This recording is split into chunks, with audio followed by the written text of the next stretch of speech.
The voice behind the fence was a quiet Sunday morning, the kind of morning where the breeze felt soft on your skin, and the sky was a pale blue, not too bright, not too dull. Keanu Reeves stood on a small ladder outside his modest garage. He wore a faded black t-shirt, old jeans, and work gloves. One hand held a screwdriver. The other steadied the glass cover of the outdoor light fixture. It had been flickering for weeks. Today, he finally had the time to fix it. Keanu didn't expect anyone to notice him. This neighborhood wasn't Hollywood. It was just a sleepy street on the edge of a small town in Northern California. He had moved here months ago looking for peace, far from the loud buzz of cameras and flashing lights. Here he was just Kay, the quiet guy at the end of the block with the motorcycle and the kind eyes. No red carpet, no paparazzi, just coffee in the morning and the sound of birds. He was halfway through tightening the last screw when he heard a voice. "You're handsome, you know that?" The words floated over the wooden fence that separated his driveway from the neighbor's yard. Soft, clear, unexpected. Keanu froze. Not because of the compliment, but because of the way it was said. It didn't sound flirtatious or playful. It sounded lonely, like someone hadn't spoken in a while and finally found the courage. He looked over his shoulder. The fence was high and he couldn't see who had said it. A moment of silence stretched. Then he spoke, careful and calm. "Thank you," he said. "That's kind of you to say." There was a pause. Then footsteps. Slow, hesitant ones. He heard the latch of a small side gate click open, followed by a gentle creak. A woman stepped into view. She looked like she hadn't slept in days. Her eyes were puffy, her hair tied in a messy bun. She wore a large sweater, baggy sweatpants, and slippers that dragged across the concrete. She looked like someone who carried something heavy inside, not in her hands but in her heart. "I didn't mean to scare you," she said softly. "You didn't," Keanu replied, stepping down from the ladder. "Just caught me by surprise." She gave a weak smile. "Sorry, I'm usually better with words." Keanu looked at her closely, not judging, just listening with his eyes. There was something about her that didn't match her appearance, a kind of strength buried beneath sadness, a story trying to break free. "My name's Maya," she said, hugging her arms across her chest. "I'm Keanu," he said, offering a warm smile. "I know," she whispered, eyes flickering away. He didn't say anything for a moment. He could have laughed it off, could have said something about the Matrix or John Wick, but he didn't. Instead, he asked gently, "You okay?" Maya looked up, startled. Maybe she hadn't expected that. Maybe no one had asked her that in a long time. "Not really," she replied. "But thank you for asking." She turned to leave, embarrassed, but Keanu's voice stopped her. "Do you want some tea?" he asked. "I was just about to make some." She hesitated, then nodded. Inside, the house was simple, clean, lived in. Books stacked on the coffee table, a guitar resting by the window. Maya sat quietly while Keanu boiled water. They didn't speak much at first. The silence wasn't awkward.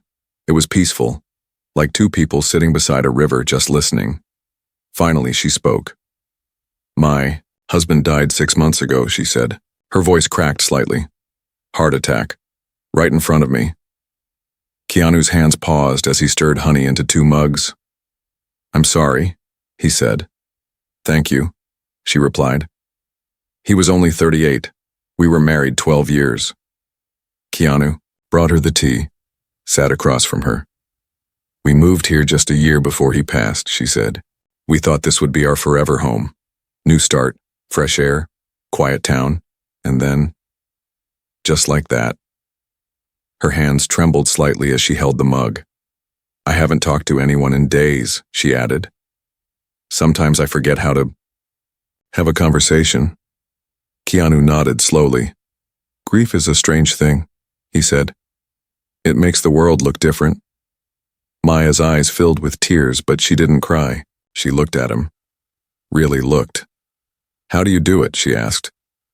How do you stay so kind with everything you've gone through? Keanu looked down at his tea. Some days I don't, he said honestly. Some days I sit in the dark, but I remember something my sister once told me. The light you give others always finds its way back to you. Maybe not today, maybe not tomorrow, but eventually. Maya stared at him for a long moment. Then, for the first time in weeks, she smiled, not a full one, not wide or bright, but real. Thank you, she whispered. I didn't know how much I needed to hear that. Outside, the sky was starting to turn gold, the soft kind of light that made shadows look longer and the world feel slower. Any time, Keanu said. She stood up to leave. He walked her to the gate. Before stepping through, she turned and looked at him. You're not just handsome, she said. You're good, truly good. And then she was gone. Keanu stood there for a moment. The breeze brushed past his shoulders. In that stillness, something shifted inside him, not because of the compliment, but because he had seen something in Maya's eyes, a mirror of his own journey, a journey of pain, silence, and healing. He looked up at the light he had fixed. It was glowing now, steady and warm, and somewhere deep inside so was he. But little did he know, this was only the beginning, because what Maya left behind on that bench would soon pull Keanu into a story far greater than himself, a story of mystery, courage, and a past he thought he had buried. The letter she left behind the morning after Maya's visit. The sun rose, slowly painting the windows of Keanu's house with soft gold. Birds chirped somewhere nearby, but he didn't notice them. He was staring at the empty mug on the table where she had sat. The scent of jasmine tea still faintly lingered in the air, mixing with the cool morning breeze. Something about her words from yesterday stayed with him, not the compliment. He had heard those before, but the way she looked at him, like she needed someone to hold on to, even if just for one quiet evening. He stood up to wash the dishes when he noticed it. A folded piece of paper, tucked under, the coaster she had used. It had been hidden until now. His hands paused, the water still running, a quiet hiss in the background. He dried them slowly, then reached for the note. The paper was creased at the edges, folded once down the middle. On the outside, written in neat handwriting, were the words, "For when the silence becomes too loud." Keanu sat down, unfolded it. The letter was short, but every word felt like it had been carved out of her heart. I wasn't planning to speak yesterday. I was just walking, trying to breathe, trying not to fall apart. But I saw you standing on that ladder, focused and peaceful, and I remembered what it felt like to be human. You didn't know it, but your presence gave me a little piece of strength. So thank you. If I don't come back, it's because the storm won. But if I do, maybe there's still hope. His heart dropped. Not because the letter was sad, but because it sounded like a goodbye, a quiet whisper from someone teetering on the edge. He read it again, slowly, then again. The storm, he whispered. What storm? He looked out the window toward the fence, toward Maya's home. It was silent. Her curtains were drawn. The car was still there in the driveway, but something felt off. A weight in the air, a heaviness pressing down on his chest. Keanu didn't wait. He grabbed his jacket, stepped outside, and walked to her gate. He knocked once, twice. No answer. Maya, he called gently. No reply. He hesitated, then slowly pushed the gate open. It wasn't locked. Her backyard was still. Weeds curled around garden tiles, and a forgotten watering can lay on its side, half buried in dirt. He walked to the back door and knocked again. Still nothing. But the door, it was open, slightly ajar. His instincts tensed. Something wasn't right. Maya, he called again, voice steady. He stepped inside. Her home was neat, too neat, like someone had spent all night cleaning it for the last time. Dishes done, couch pillows arranged, a photo album closed on the coffee table. On the kitchen counter sat a small paper bag with her name on it. Next to it was a phone charger, neatly coiled, and a sealed envelope labeled emergency contact. Hospital records inside. Keanu stood still for a long moment. Then he picked up the phone charger and turned toward the hallway. The door to her bedroom was slightly open. He knocked once more. "Maya, it's me. It's Keanu." No answer. He pushed the door open slowly. The bed was made, untouched. But her phone was lying on the nightstand, buzzing softly. 3 missed calls. A text from someone named Dr. Leslie. "We need to talk. It's urgent." He picked up the phone, looked at the date on the lock screen. It was yesterday's message. His heartbeat quickened. On the dresser was a crumpled hospital wristband and a sticky note that read, "Not sure how much time I have left." A deep stillness spread through Keanu. He wasn't the kind of man to panic. But this was different. This wasn't acting. This was real. Someone had left behind breadcrumbs and he was the only one who noticed. He picked up her phone and dialed the doctor's number. The line clicked. A tired voice answered. "Dr. Leslie here." "Hi," Keanu said, clearing his throat. "I'm calling about Maya. Maya Jordan, I'm her neighbor." The pause on the other end was long. "Is she with you?" the doctor asked quickly. "No," Keanu said. "Her phone is here. Her house is empty. She left me a letter yesterday. Something feels wrong." The doctor exhaled. "I've been trying to reach her. We got her scans back. It's her heart. She didn't tell anyone, but she's in serious condition. She collapsed last week at a grocery store, refused to be admitted." Keanu's hand tightened around the phone. "What kind of serious?" "Life-threatening," the doctor said, quietly. "She needs surgery, within a week, maybe days." The words struck Keanu like cold rain. He closed his eyes for a moment, then opened them with a new focus. "Do you have any idea where she might go?" "She mentioned a cabin." "The doctor said slowly. "Somewhere near the old Silver Pines Trail. She said it was her husband's favorite place." "Thank you," Keanu replied. He hung up, then stood there for a long time, processing everything. This wasn't a movie. There was no script, no second take. If he waited, she might not return, and something inside him, maybe it was his own past, maybe it was the way her eyes looked yesterday, refused to let that happen. He went home, grabbed his motorcycle keys, a backpack, a thermos of tea, and a flashlight. Before leaving, he slipped the note Maya had left into his jacket pocket. As he rode through the winding hills outside town, past tall trees and stretches of quiet road, he remembered something she had said the day before. "We thought this would be our forever home. But grief doesn't follow maps. And sometimes people disappear into the quiet when the world becomes too loud." He reached Silver Pines just after noon. The wind was colder here. The trees whispered secrets and the gravel crackled beneath his boots as he walked down the trail. He didn't know exactly what he was looking for, but he kept going. Something told him not to stop. After 20 minutes, he spotted it, a small wooden cabin half covered by moss and fallen leaves. The windows were dark. The door was shut, but there was smoke curling from the chimney. He walked up slowly, knocked. No answer. He knocked again. This time, the door creaked open just slightly, and standing inside, wrapped in a thick blanket, eyes swollen but breathing, was Maya. She stared at him like she was dreaming.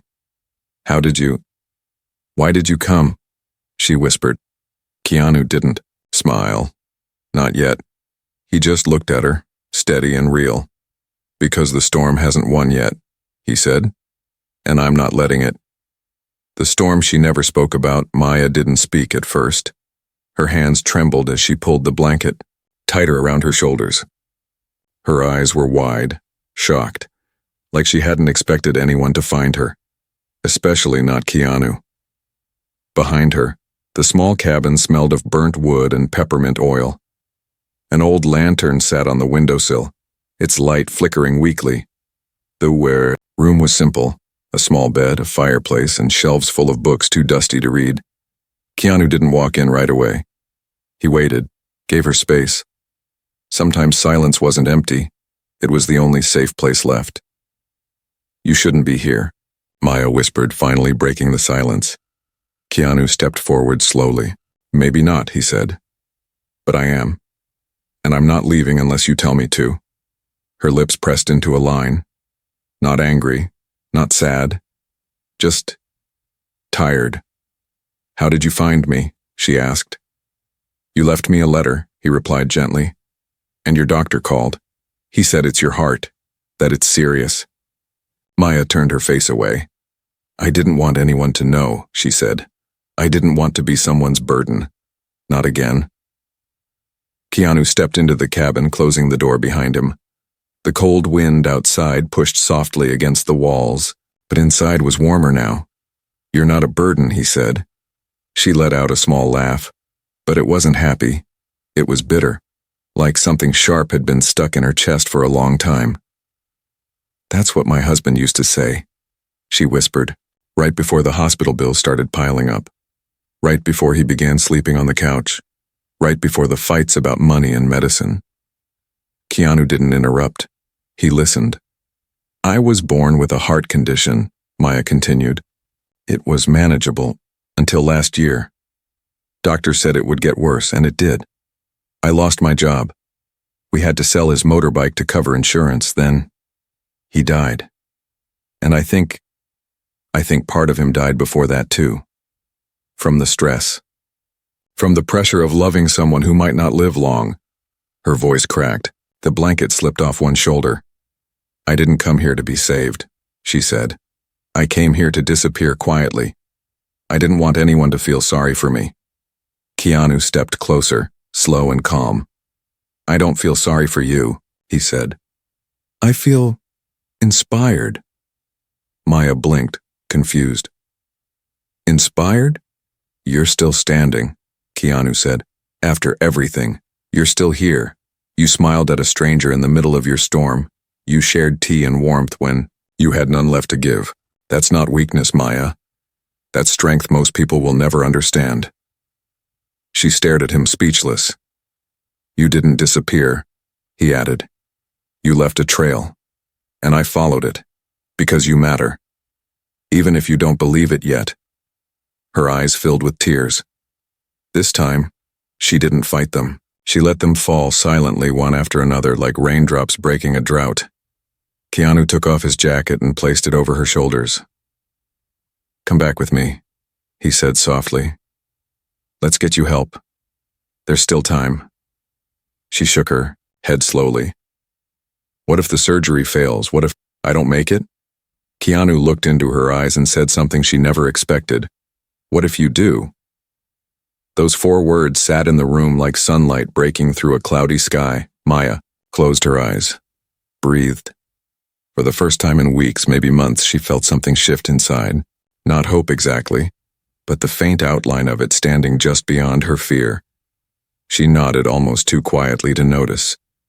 Keanu smiled gently, then helped her pack what little she had. An old photo of her and her husband, a sweater, her journal, and the worn-out necklace she hadn't worn since his death. They left the cabin just before dusk. As they walked back down the trail, Maya leaned on him slightly. She didn't say much, but every step forward was a silent victory. When they reached the motorcycle, Keanu handed her a helmet. I haven't been on one of these since he died, she said softly. Then let's ride for him, Keanu said. And for you. They rode back slowly.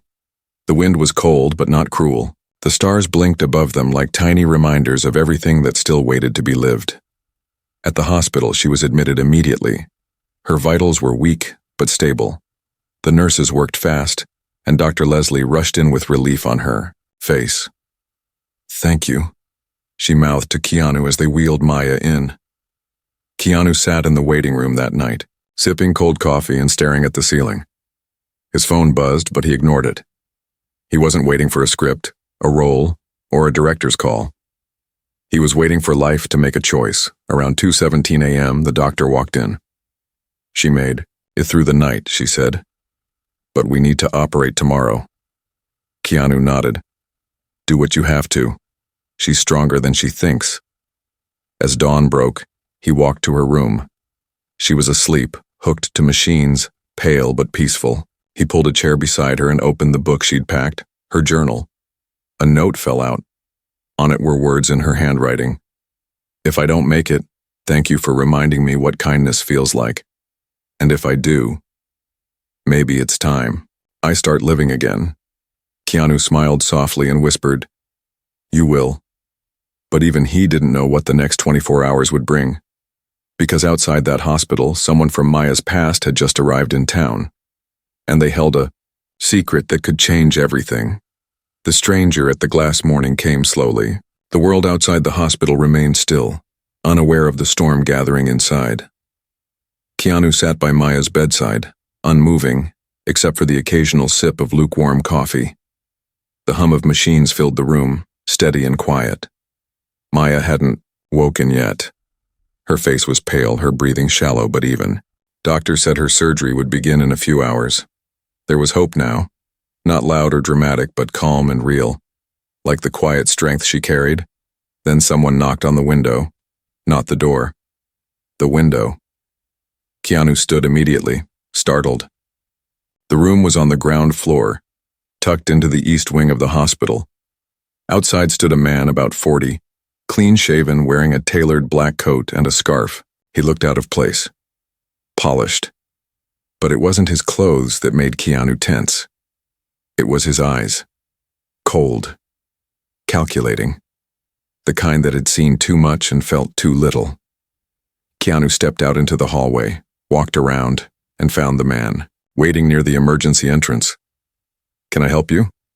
Keanu asked calmly, keeping his voice level. The man glanced at him, then looked past toward Maya's room. Is she in there? Who are you? Keanu asked. I'm her brother-in-law, the man replied. My name is Colin. Keanu's eyebrows lifted. He hadn't heard of Colin before.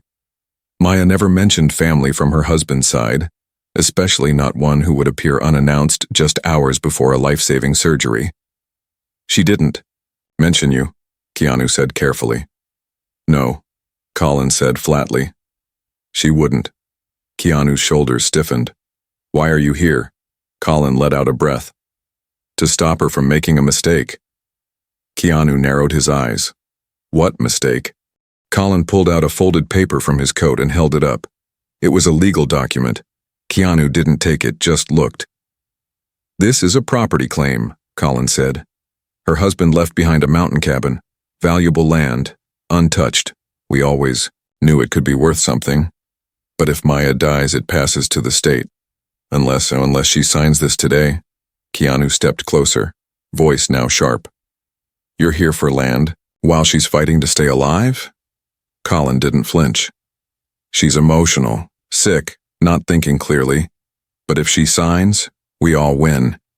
She has no one else, no children, no family. What's the point of keeping that place buried? Keanu's eyes burned. You weren't there when she collapsed. You weren't there when she was alone in that cabin, ready to give up. And now, when she's barely holding on, you show up with papers? Colin's lips tightened. I'm giving her options. Keanu took a step forward, calm but firm. Leave. Now. Colin smirked. She'll want to see me. Keanu stared at him, unmoving. Then said, low and steady, If you force your way into that room, you'll be doing it over my dead body. Colin paused. For a moment, the two stood in silence. One man dressed for business, the other dressed for battle. A battle not of fists, but of heart. Finally, Colin stepped back. Fine, he said, but I'll be back. Keanu watched him walk away. Only when he disappeared through the sliding glass doors did Keanu exhale. Back inside, Maya was still sleeping, but she stirred slightly when he returned. Her eyes fluttered open, and she saw him sitting beside her. You stayed, she whispered. Of course I did, he said. Her voice was weak. What time is it? Just past 9, Keanu replied. The surgery is soon. She nodded slowly. I had a dream. I was in the cabin again, but you weren't there this time. I was alone. Keanu gently held her hand. You're not alone now. Her eyes watered. Thank you. He thought for a moment, then said, Maya, Do you have any family? Anyone from your husband's side? Her expression changed. Why? Someone named Colin came this morning, he said. Said he's your brother-in-law. He wanted you to sign over your cabin. Her face darkened instantly. She tried to sit up, but the machines beeped gently in protest. He found me? I sent him away, Keanu said. But he might return. Maya shook her head. He's not family. He's a leech. After Ethan died, Colin pushed for me to sell everything. The house, the cabin. He even tried to get into our joint account. When I refused, he said I was wasting my time, that I'd be dead soon anyway. Keanu's jaw tightened.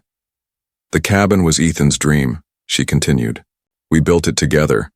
It was the only place he felt free. I couldn't let it go, even when I had nothing left. I was planning to put it in a trust, for children who've lost parents, for those who need a place to heal. Keanu was stunned.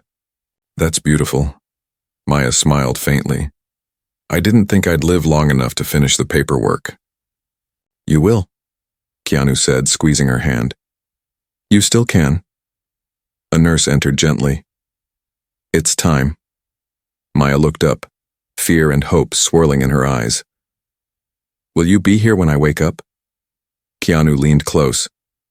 I'm not going anywhere. They wheeled her out quietly, and Keanu followed until they reached the surgical doors. Then he waited. Hours passed. The sky turned gray outside. Rain began tapping softly on the windows. Colin never returned, but someone else did. A small woman in her 70s entered the waiting area.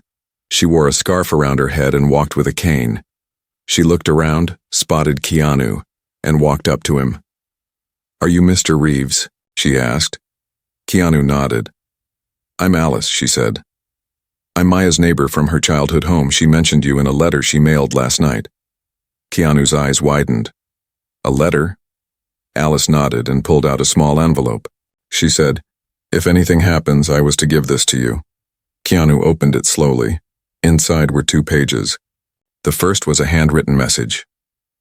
Dear Keanu, if you're reading this, it means I either found courage or peace.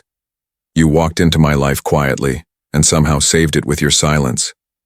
You reminded me of who I was, not broken, not lost, just waiting to be seen.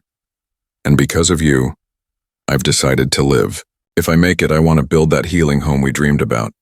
If I don't, please do it for me. I trust you. With everything.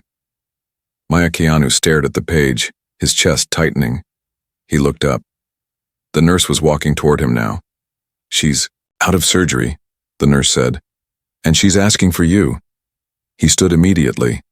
For the first time in days, his hands trembled. He entered the room, and there she was. Awake. Weak. But alive. Maya looked at him and whispered, I made it. Keanu smiled through the tears in his eyes. Yes.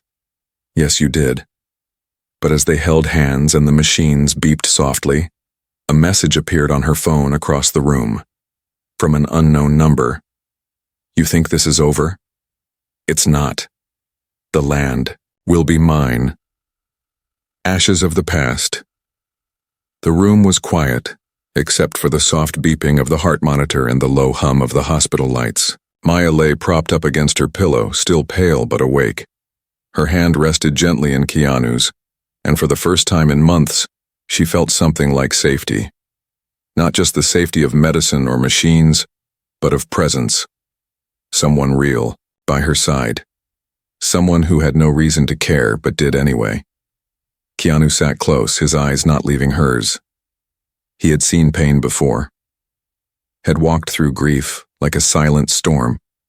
But Maya's strength, the way she survived not just illness, but abandonment, it humbled him deeply. He gently handed her the phone. This came while you were asleep. Maya looked down. When she saw the message, her breath caught. You think this is over? It's not. The land will be mine. She looked up at Keanu, her face hardening. It's Colin, she whispered. He always finds a way. Keanu leaned back, slightly. How far is he willing to go? Maya stared at the message again. I don't know, but if he's desperate, he'll do something reckless. Keanu nodded slowly. Then we stay ready. Just then, a soft knock came at the door. A nurse stepped in with a clipboard. Good news, she said. Your vitals are improving faster than we expected. The doctor says you might be cleared in 3 days, under supervision. Maya nodded quietly. Her body still felt like glass, fragile and uncertain, but her will, stronger than ever. Later that night, after the nurses left and the lights dimmed, Keanu helped her sit up. She held a warm cup of broth, her fingers shaking slightly. I have to finish it, she said. The trust, the cabin. You will, Keanu said. We'll file everything as soon as you're cleared. Maya looked at him carefully. You don't have to be involved in this. You've done more than enough. Keanu shook his head. I'm not walking away now, not when someone's threatening what matters to you. Her eyes softened. You're a stranger who became a lifeline. Keanu smiled gently. You're not a stranger anymore. The next day, with the help of the hospital's legal volunteer team, Keanu arranged for a lawyer to visit. They began drafting the official trust documents, placing the Silver Pines cabin in a non-profit fund. The goal was simple, to turn it into a retreat for children and families healing from loss. Maya was too weak to speak much during the meeting, but she signed the documents with steady hands. You're really doing this, Keanu whispered as she finished. No, she replied. We are. That night, as rain began to fall softly against the hospital windows, Keanu stepped out for fresh air. The city was quiet, just a few streetlights glowing through the mist. He walked toward the parking lot and noticed something strange. A car was parked at an angle halfway across 2 spaces. Its engine was off, but the windows were fogged. As he passed by, he noticed someone inside. It was Colin. Keanu paused. Colin opened the door slowly, stepping out in the rain, his face tired and angry. You think this changes anything? Colin spat. You think turning the cabin into some charity erases my brother's memory? Keanu kept his voice calm. This isn't about erasing anything, it's about honoring what Maya and Ethan built. Colin stepped closer. He was my blood. And she was his heart, Keanu said. And she's still here. Colin's fists clenched. You're not family, you have no right. Keanu didn't flinch. I'm the one who showed up when you didn't. Colin's eyes burned with something darker now. Not just anger, desperation. I'm broke, he hissed. You hear me? Everything fell apart after Ethan died. I lost my job, my marriage, and now she's turning the one thing we had left into a forest rehab center for sad kids? Keanu stepped forward. You lost things, yes, but that doesn't give you the right to take from someone else's healing. Colin suddenly pulled something from his coat. A lighter. Keanu's breath caught. Don't be stupid, he said quietly. But Colin wasn't listening. If I can't have it, no one can. And then he got in his car and sped away. Keanu stood, there frozen. The rain fell harder now. He rushed back into the hospital and went straight to Maya's room. He's going to the cabin, Keanu said urgently. He's planning to burn it. Maya's eyes went wide. No, we have to go, he said, now. The doctors resisted at first, but Maya begged, promised to stay in the car. Just let her see it one more time. Let her save what remained. Keanu helped her into his Jeep. She was too weak for a motorcycle now. The ride was slow, careful, but filled with tension. The storm outside grew stronger. Trees bent under wind. The sky flashed with lightning. Maya kept whispering to herself over and over, Please don't let him. They reached the trailhead. Smoke. Keanu jumped out and ran toward the clearing. He could see the edge of the cabin glowing orange, but the fire hadn't taken the main structure yet. He found Colin standing near the steps, staring at the flames licking the side wall. Keanu ran up, grabbed him by the shoulder and threw him to the ground. What are you doing? Keanu yelled. Colin looked stunned. His lighter had fallen from his hand. You can't fix people, Colin shouted. You can't save her. Keanu's fist curled, but he didn't strike. Instead, he grabbed the hose from the side, ran to the flames, and started spraying. Maya stumbled out of the car, watching in horror. "Keanu!" she cried. Keanu kept going, soaking the wood, stomping out small fires. Minutes passed like hours. Rain helped slow the fire, and finally, the flames died. Colin sat in the mud, defeated. Sirens wailed in the distance. The fire department arrived. The police took Colin away. He didn't resist. Maya stood trembling, tears falling down her face. "It's still here," she whispered. "It's still here." Keanu walked over, soaked and coughing. "Yeah," he said, "because you still are." She looked at him, really looked, and something in her heart, something that had been locked behind years of loss and pain, finally opened. "You didn't just save my home," she said, voice trembling. "You saved me." Keanu didn't answer. He just wrapped his arms around her, and for the first time in years, Maya let herself cry in someone's arms, knowing it was safe. The light we carry. The next morning came slowly, like the world was waking from a long, painful dream. The fire had damaged one side of the cabin, but most of it remained untouched.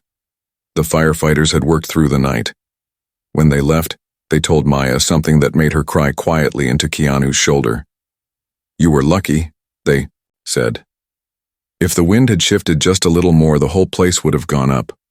Maya stayed silent after that for a while. Not because she was afraid, but because she realized how close she had come to losing not just a memory, but a future. One she never believed she deserved.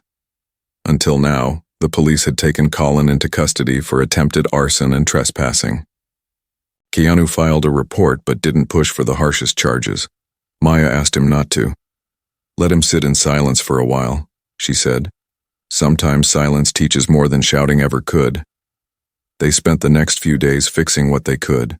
Keanu repaired broken panels and patched the smoke-damaged wall. Maya, still weak but smiling more, wrote in her journal on the porch, wrapped in a soft blanket. She had moved back into the cabin temporarily, under doctor supervision. A nurse visited daily. Her vitals were stronger. Her will was stronger still. On the third day, Keanu found something in the attic while cleaning, an old wooden box.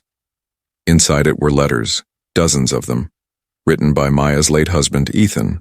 Some were addressed to her. Others were just fragments of thoughts he never had the chance to finish. But one letter caught Keanu's eye. It was titled simply, "If I Go First." He handed it to Maya. She opened it slowly. "My love, if you're reading this, it means I couldn't make it to forever. But please don't let that stop you. You were always stronger than me, even when you didn't believe it. If you're still in the cabin, if you're still fighting, then I know you're already honoring me. Live, Maya. Live big. Turn this place into something beautiful. And if someone kind ever comes along, let them in. You don't need permission to be happy again." With all my heart, Ethan. Maya couldn't hold back the tears. Her fingers shook as she held the page close to her chest.